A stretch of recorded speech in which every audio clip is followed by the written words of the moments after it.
Hi, it's Reagan. So you just bought a new Toyota? Congratulations on your new ride. If you want to keep that new car smell and performance lasting as long as possible, here are a few common mistakes to avoid. First off, don't floor it just yet. Your engine needs a little getting to know you time. For the first 1,600 kilometers, try to take it easy.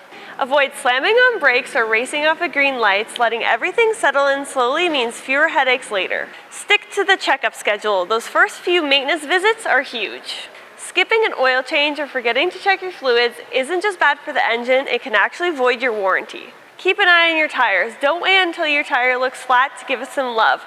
Check your tire pressure once a month. Keeping them properly inflated makes your car safer, helps it handle better, and even saves you money at the gas pump.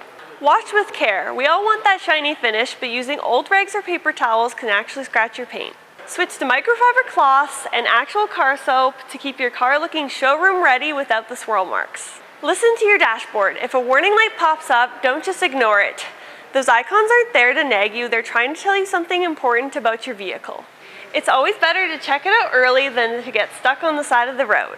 If you have any questions about your new Toyota maintenance, please give us a call or come on down to the dealership.